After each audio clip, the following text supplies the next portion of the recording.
ఉన్న దృశ్యాలు ఏంటని చూస్తున్నారు. వల్లభనేని ఇంటి దగ్గరకు భారీగా టీడీపీ శ్రేణులు చేరుకొని ఆందోళన చేస్తున్నారు. మా ప్రతినిధి రాజేష్ కూడా అక్కడే ఉన్నారు.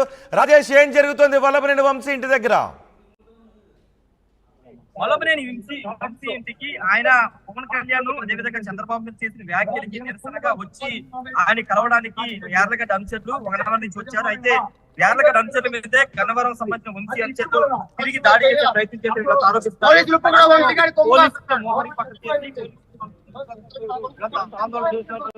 గన్నవరం సంబంధించిన యార్లగడ్డ సంబంధించిన అనుచరులు ఉన్నారు. ఒకసారి ఆయన ఒంటి మీద గాయాలు చూస్తే కనుక వెనక ఏ విధంగా దాడి చేశారు, పోలీసులు లాఠీ చార్జ్ చేశారు వీళ్ళంతా చెబుతున్నారు. ఇష్టానుసారంగా వంశీకి అనుకూలంగా వ్యవహరించి ఈ విధంగా దాడులు చేశారని కూడా వాళ్ళు చెబుతున్నారు. వంశీ అనుచరులు దాడి చేసే చెప్తారు. మాట్లాడారు, ఏం జరిగింది భయ్యా? ఇంటికి వెళ్తున్నామండి. పోయిన ఎలక్షన్ మొత్తం మేము టీడీపీ ఈసారి టీడీపీ వచ్చాము. ఈ వంశీయుడు రాలేదని చెప్పి పాలవాళ్ళు రాము ఇంకొంతమంది అపార్ట్మెంట్ లో తప్పుకొని మేము ఇంటింగ్ చేస్తుంటే 30 రాళ్ళు ఇచ్చారు. 12 వెళ్తుంటే రాయి కలిసి చేయకపోయింది.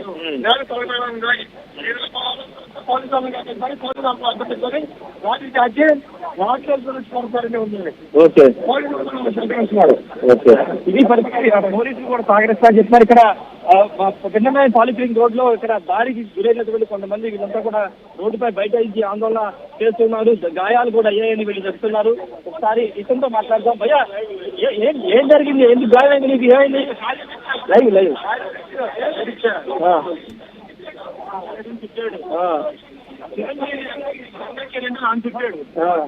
చాలా నొక్కిపోవాలా రక్తస్రావం చేస్తాడు, రక్తస్రావం చేస్తాడు, నాయకులు చేస్తాడు. ఎవరు ఏంటి ఏ రాష్ట్రం కూడా ఇబ్బంది పడకుండా పనిచేస్తాం. ఇబ్బంది పడకుండా పనిచేస్తాం.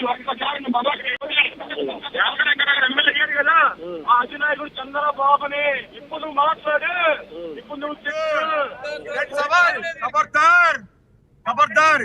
ఇప్పుడు మా నాయకుడు రెడీగా ఉన్నాడు. ఎమ్మెల్యే గారు మా అధినాయకుడిని ఒక్కసారి కనుక మాట్లాడే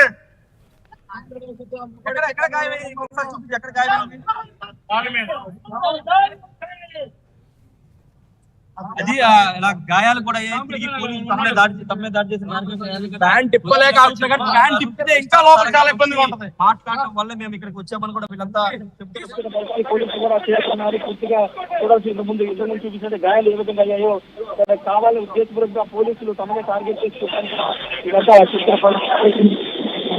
ఖచ్చితంగా బుద్ధి చేస్తామని చెప్తే నిరాశ పడ్డసారి చూపించే ప్రయత్నించాము. పూర్తిగా వంశీ నివాసానికి కూడా వెళ్దాము. అక్కడ భారీగా పోలీసుల మోహరింపు జరిగింది. రోడ్డు మొత్తం కూడా పూర్తిగా ట్రాఫిక్ జామ్ అయిపోయింది. టీడీపీ శ్రేణులంతా కూడా ఇక్కడికి తరలిపోతున్నారు. యార్లగడ్డ వెంకట్రావు కూడా సమాచారం వెళ్ళినట్టు తెలుస్తుంది. యార్లగడ్డ వెంకట్రావు కూడా మరి కాసేపట్లో ఇక్కడికి వచ్చే అవకాశం అయితే ఉంది. రోహిత్, ఒక ఉద్రిక్త వాతావరణమే ఇక్కడ మనకి కనబడుతుంది. ఎందుకంటే అందరూ అనుకున్నారు ఎన్నికలు అయిన తర్వాత కొడాలి గుడిగాలకు సంబంధించినటువంటి అంశాలు గన్నవరంలో తెలుగుదేశం కార్యకర్తలు కొంత భావోద్వేగంతో ఉన్నారు. తెలుగుదేశం పార్టీ అధ్యక్షుడు చంద్రబాబు మీద చేసిన వ్యాఖ్యలు, భువనేశ్వర్ మీద చేసిన వ్యాఖ్యల నేపథ్యంలో వాళ్ళంతా కూడా కొంత భావోద్వేగంతో ఉన్నారు. అయితే ఈ రోజు వంశీని కలవడానికి మాత్రమే తాము వచ్చాము, కానీ వాళ్ళే తమ మీద రాళ్లు రువి గాయాలు గురి చేశారు. పోలీసులు కూడా తమ మీద లాఠీ చార్జ్ చేశారనేది యార్లగడ్డ వర్గీయులు చెబుతున్నారు. తమకు న్యాయం జరగకపోతే ఇక్కడి నుంచి కదిలి వెళ్లేది లేదని వాళ్ళు చెప్తారు. ఒకసారి మనం చూస్తున్నాము, ఈ రోడ్డు మొత్తం కూడా పూర్తిగా పోలీసుల అధీనంలో ఉంది. వాళ్ళ మోహరింపు కనబడుతుంది. యార్లగడ్డ సంబంధించినటువంటి అంచెలు వెళ్లిన సమయంలో వంశీ లోపలే ఉండి చేయి ఊపారని కూడా చెప్తున్నారు. మిడిల్ ఫింగర్ చూపించారు కూడా వాళ్ళు ఆరోపిస్తున్నారు. ప్రస్తుతం వంశీ ఇంటి దగ్గర ఎలాంటి వాతావరణంలో మీకు చూపించడానికి వెళ్తున్నాము. ఖచ్చితంగా అంటే మధ్యాహ్నం కూడా చూసాము, గుడివాడలో తెలుగుదేశం శ్రేణులు అక్కడ వెళ్ళారు. కొడాలి ఇంటి మీదకి వెళ్లే ప్రయత్నం చేశారు. సవాలు చేశాము, రాజకీయ సన్యాసం తీసుకుంటారని సవాల్ చేసి ఎందుకు ఇంట్లో బయటకు రావట్లేదు, బయటకు వచ్చి సమాధానం చెప్పాలంటూ గుడివాడ కూడా పొద్దున ఏం సమాధానం చెప్పాలి? వల్లభనేని వంశీ ఏం సమాధానం చెప్పాలని అడుగుతున్నారు రాజేష్? అంటే 5 ఏళ్ల పాటు, అంటే వైసీపీ ప్రభుత్వం 5 ఏళ్ల పాటు టీడీపీ కార్యకర్తల మీద కేసులు పెట్టారు. భువనేశ్వర్ మీద అనరాని మాట్లాడినారు. లోకేష్ పుట్టు గురించి మాట్లాడారు. కాబట్టి వాళ్ళన్నింటికీ క్షమాపణ చెప్పాలని వీళ్ళు డిమాండ్ చేస్తూ ఉన్నారు.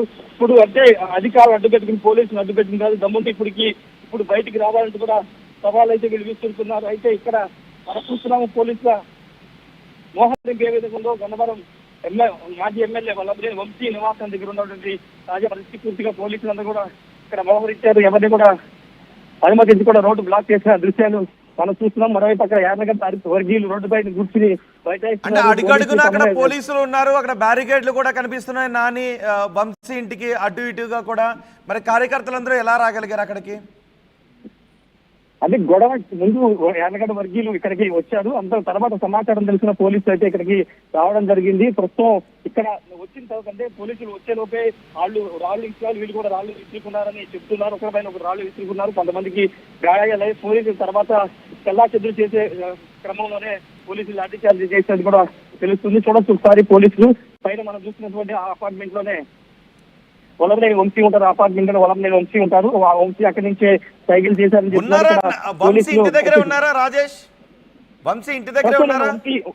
వంశీ ఇంటి వద్ద ఉన్నాను. వంశీ ఇంటి వద్ద పోలీసుల మోహరింపు మనకి కనబడుతుంది. ప్రత్యేక బలగాలు కూడా ఇక్కడికి తీసుకొచ్చారు. మొత్తం వంశీ ఇంట్లోనే ఉన్నారా? వంశీ ప్రస్తుతం ఇంట్లోనే ఉన్నారు. ఆయన ఇంట్లోనే ఉన్నారు. కార్యకర్తలు కూడా ఆయన అల్పేట్లు కార్యకర్తలు కూడా వారికి ఇక్కడికి చేరుకుంటున్నారు. లోపల అపార్ట్మెంట్ లోనే ఆయన నివాసం ఉండేది. గత 5 ఏళ్ళుగా ఆయన ఇక్కడ నివాసం ఉంటున్నారు విజయవాడలో. అయితే ప్రస్తుతం అక్కడ వంశీని కలిసేందుకు తాము వచ్చామనేది ప్రధానంగా అనుచరులు అయితే యార్లగడ్డ అనుచరులు చెప్తున్నారు. కావాలని తమ మీద రాణదాడి చేశారని వాళ్ళంతా కూడా ఆరోపిస్తున్న పరిస్థితి. ఒక ఉద్రిక్త వాతావరణం ఇక్కడ నెలకొందని చెప్పాలి రోహిత్. ఎందుకంటే గన్నవరం అంటే చాలా హాట్ గా ఉండే నియోజకవర్గం. యార్లగడ్డ వెంకట్రావు భారీ మెజారిటీతో 33,000 మెజారిటీతో గెలిచిన నేపథ్యంలో అది తట్టుకోలేక ఈ విధంగా తమ మీద దాడులు చేశారని యార్లగడ్డ వర్గీయులు కూడా చెబుతూ ఉన్నారు. తాడోకేడు తేల్చుకోవడానికి రావాలంటూ కూడా వాళ్ళు సవాల్ విసురుతున్న పరిస్థితులు. ఒకసారి పోలీసులు మోహరింపు చూడొచ్చు. ఎవరిని కూడా ఇటు అనుమతించట్లేదు. వంశీ మద్దతుదారులు ఎవరైనా వస్తున్నారా? అటు వంశీకి వ్యతిరేకంగా టీడీపీ కార్యకర్తలకు రావడంతో వంశీ మద్దతుదారులు కూడా ఎవరైనా వచ్చే అవకాశం ఉందా? ఆల్రెడీ కొంతమంది లోపలికి వెళ్ళారు. ఇంకా ఎవరిని కూడా వంశీ కానీ యార్లగడ్డ వర్గీయులు ఎవరిని కానీ మద్దతుదారులు కానీ ఎవరిని కూడా పోలీసులు అనుమతించట్లేదు. కొంత ఆందోళనకరంగా ఉంది కాబట్టి పోలీసులు అయితే ఎవరిని రాకుండా ఇక్కడ కంచెలు కూడా ఏర్పాటు చేశారు. ఎందుకంటే ఇంతకుముందు ఆ స్థాయిలో రావడానికి ఒకరిపైన ఒకరు చేసుకున్నట్లు తెలుస్తుంది. దానిలో భాగంగానే పోలీసులు అయితే ఎవరిని రావట్లేదు. రోడ్డు మొత్తం అటువైపున ఇటువైపున బ్లాక్ చేశారు రోహిత్. అయితే ప్రస్తుతం యార్లగడ్డ అనుచరులు మాత్రం పోలీసులు తీరుకి అదేవిధంగా వంశీ చేసిన దాడులకు కారణం నిరసనగా అక్కడ పెన్నమేని పాలిక్లినిక్ రోడ్డు మీద కార్లు అడ్డంగా పెట్టి రోడ్డుపై బైఠాయించి ఆందోళన చేస్తున్నారు. తమకు న్యాయం చేయాలని కూడా వాళ్ళు డిమాండ్ చేస్తూ ఉన్నారు. ప్రస్తుతం అంటే 5 ఏళ్లుగా పోలీసులతో ఇబ్బందులు పడ్డాము, వంశీ అనేక కేసులు తమ మీద పెట్టారు, ఇప్పుడు కూడా అదే విధంగా చేస్తున్నారని కూడా వాళ్ళంతా మండిపడుతున్న పరిస్థితి ఉంది రోహిత్. అంటే పోలీసులు లాఠీచార్జ్ చేశారు, అక్కడ చాలా మంది గాయాలు చూపిస్తున్నారు. కొట్టారని మాత్రం ఖచ్చితంగా వాళ్ళు చూపిస్తున్నారు. వెనకాల గాయాలు కూడా వాళ్ళు కొట్టినవి అనేది వాళ్ళు చెప్తూ ఉన్నారు. మేమేం చేయకపోయినా కలవడానికి వస్తేనే మా మీద ఈ విధంగా దాడి చేశారని వాళ్ళు చెప్తున్నారు. మరి చూడాలి పోలీసులు కొంత వాతావరణం మారే అవకాశం ఉంది. అక్కడ కూడా బాణాసంచా కలుస్తున్నారు యార్లగడ్డ వర్గీయులు. అక్కడ సిచ్యువేషన్ కూడా కొంత ఆందోళనకరంగా మారే ఉన్నాయి.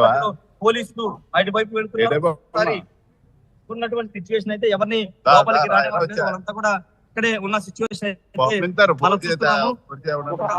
ఉద్రిక్త వాతావరణం ఇక్కడ విజయవాడలో నెలకొందని చెప్పాలి. అపార్ట్మెంట్ మీరు చూస్తున్నటువంటి అపార్ట్మెంట్ లో పైన అనుచరులు కూడా కార్యకర్తలు అక్కడ కనబడుతున్నారు. అక్కడి నుంచి కొంతమంది రాళ్లు విసిరడం కూడా చెబుతున్న పరిస్థితి అయితే ఉంది. ఏదేమైనప్పటికీ ప్రస్తుతం అయితే విజయవాడలోని వంశీ నివాసం వద్ద కొంత ఉద్రిక్త వాతావరణమే కనబడుతుంది. పోలీసుల మోహరింపు కూడా ఒకసారి పోలీసులతో మాట్లాడించే ప్రయత్నం చేస్తారా రాజేష్? ఒకసారి మాట్లాడించే ప్రయత్నం చేద్దాం. ఒకసారి ఏం జరిగింది ఏంటనే దానిపైన మాట్లాడించే ప్రయత్నం చేద్దాము. ఆయనతో కూడా మాట్లాడించే ప్రయత్నం చేద్దాం. అక్కడ సార్ ఉన్నారు, వాళ్ళతో మాట్లాడించే ప్రయత్నం ఏం జరిగింది ఏంటనే దానిపైన ఆయన వివరణ కూడా తీసుకున్నాం. అంటే ఖచ్చితంగా గుడివాడ గన్నవరం మీద ఖచ్చితంగా ఈ అటాక్ ఉంటాయని అందరూ ఊహించారు. ఆ రివెంజ్ ఖచ్చితంగా తీసుకుంటామని మొదటి నుంచి కూడా టీడీపీ శ్రేణులు వాళ్ళంతా కూడా చెబుతున్న నేపథ్యంలో డిపార్ట్మెంట్ సంబంధించినటువంటి మాట్లాడుతూ ఏం జరిగింది మాట్లాడించే ప్రయత్నం చేద్దాము. గన్నవరానికి సంబంధించి గన్నవరంలో పూర్తిగా కొంత అంటే ఎన్నికలకు సంబంధించిన విషయంలో ఎన్నికలు ప్రశాంతంగానే సాగాయి, కౌంటింగ్ కూడా ప్రశాంతంగానే సాగింది. కానీ ప్రస్తుతం ఇప్పుడు కౌంటింగ్ అయిపోయిన తర్వాత కొత్త ప్రభుత్వం కొలువు తీరుతున్న సమయంలో ఇప్పుడు గొడవలు రేగడం అనేది కొంత ఆందోళన కలిగించే అంశం అని చెప్పాలి. పోలీస్ అఫీషియల్స్ అంతా కూడా ఇక్కడికి చేరుకున్న పరిస్థితి అయితే రోహిత్. ఒకసారి అక్కడికి వెళ్తాం. అక్కడ పోలీసులు వాళ్ళ ఇక్కడికి వెళ్తున్నారు, భారీగా చేరుకున్న అయితే ఉంది. ఒకసారి పోలీసులతో కూడా మాట్లాడించే ప్రయత్నం చేద్దాము.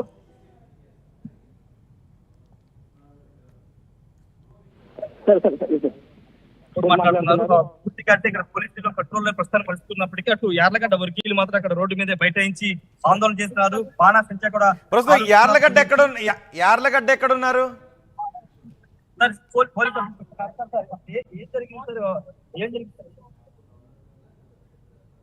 చాలా చెప్తారు సార్.